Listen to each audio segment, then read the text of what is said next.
আজকে অনেক দিন পর মাছ এনেছে। আজকে এই মাছ দেখে তো মনে হচ্ছে আজকে টাটকা টাটকা মাছ রান্না করি, আর সাথে কিন্তু আজকে আমডাল রান্না করব। অনেক দিন ধরে খেতে ইচ্ছা করতেছে, তাই আজকে রান্না করলাম। আসসালামু আলাইকুম, সবাই কেমন আছেন? আশা করি ভালো আছেন, আমিও ভালো আছি। প্রতিদিনের মতন একটা নতুন ভিডিও নিয়ে আপনাদের সাথে হাজির হলাম। সকাল সকাল ভিডিওটা শুরু করছি। সকালে ছেলেদেরকে 1 কাপ চা, আর ঘরে যেহেতু পাউরুটি ছিল তাই ওদেরকে পাউরুটি দিয়ে নাস্তা করালাম। চা সাথে ছিল, তো ওদের জন্য নিয়ে যাচ্ছি। আর এখানে ওদের জন্য চাটাই করেছি, আমার জন্য করব না। ইদানিং এত গ্যাসের সমস্যা করতেছে, তাই একটু কম খাচ্ছি। আর এই তো এখানে খাওয়াচ্ছি। আর আমার ছেলেটা এখানে পড়াশোনা করতেছে, ওর জন্য গতকালকে একটা বই কিনেছিলাম। তো সামনে ইনশাল্লাহ আল্লাহ বাচ্চা রাখলে ওকে মাদ্রাসায় ভর্তি করাবো, তাই আগেভাগে ওকে একটু রিভিশন দেওয়া হচ্ছে। আর এই তো এখানে গতকাল রাতে আব্রাবু মাছ আর একটা মোরগ পোলাও এনেছিল, দুইটা এনেছিল গতকাল রাতে। আমি আর আমার ছেলে খেয়েছি, একটা ছোটো বোনের জন্য রেখে দিয়েছি। ভাবলাম যে ওকে সকালে গরম করে দিব, তো এখানে এখন টিউশনি করতে চলে যাবে, তো ওর জন্য গরম করে নিয়েছি, ওকে দিলাম। আর এখন দেখুন কি থালা বাসন জমছে। গতকালকেও আমি থালা বাসন ধুইনি, এখনও মানে ধুতে ইচ্ছা করতেছে না, কিন্তু কিছু করার নেই, নিজের সংসারের জিনিস নিজেরই করতে হবে। আর আমার যেহেতু বেসিং নাই, উপরে বসে বসে মানে দাঁড়িয়ে দাঁড়িয়ে আমি ধোয়া পাকলা করব, তো এখানে আমার নিচেই আগেকার আমলের বাড়ি, তো নিচেই সব কিছু মানে বসে বসেই সব কিছু ধোয়া পাকলা করতে হয়।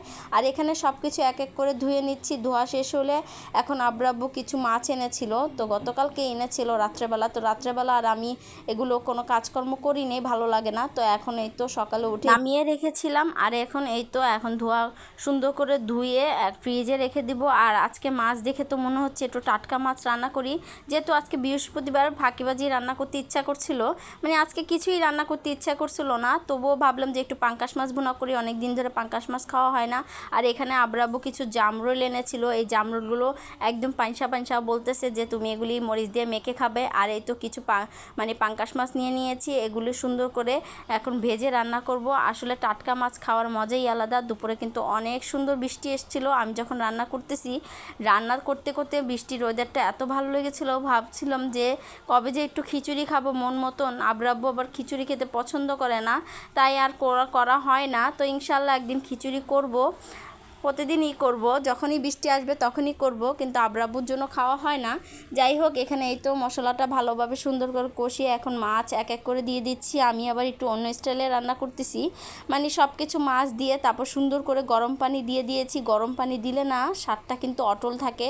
আর যেহেতু টাটকা মাছ খুবই ভালো লেগেছে। আজকে যদি টাটকা মাছটা যদি না ভেজে রান্না করতাম আরও মজা লাগতো, কিন্তু আমার ছোটো বোন তো ভাজা ছাড়া খেতে চায় না, তাই ওর জন্যই মাছটা ভাজা, আর সম্পূর্ণ মাছটা ভাইজা রান্না করতে হয়। এখানে হয়ে গিয়েছে মাছ ভুনাটা, যেহেতু গরম পানি দিয়ে করেছি তাই তাড়াতাড়ি হয়ে গিয়েছে। আর এখানে একটু জিরার ফাঁকি করে নিয়েছিলাম, করে এখন দিয়ে দিয়েছি। আর এই তো এখন আম ডালটা রান্না করব। অনেক দিন ধরেই খেতে ইচ্ছে করতেছে আম ডাল, তো ফ্রিজে কিছু আম রেখে দিয়েছিলাম, কাঁচা আম, তো ওগুলো দিয়ে আজকে মানে রান্না করব, মানে ডালে দিয়ে রান্না করব। আর এখানে সব কিছু এক এক করে মশলাপাতি দিয়ে হয়ে গিয়েছে। আর এই তো এখন ঘুঁটা দিয়ে ডালটা বাগার দিয়ে আম দিয়ে দিব। আমি কিন্তু সবসময় ডাল রান্না করলে বাগার দিই, কে কে ডাল বাগার দিতে পছন্দ করেন অবশ্যই কিন্তু কমেন্টস করে জানাবেন। অনেকেরে দেখি ডাল বাগার না দিয়েই খায়, আমার ওটা ভালো লাগে না। এখন এই তো ডালটা বাগার দেওয়া হয়ে গেছে, এখন আমটা দিয়ে দিব। যাই হোক, ভিডিওটা কেমন লেগেছে অবশ্যই কিন্তু জানাবেন, আর ভালো লাগলে একটি শেয়ার করে দিবেন। সবাইকে অসংখ্য অসংখ্য ধন্যবাদ।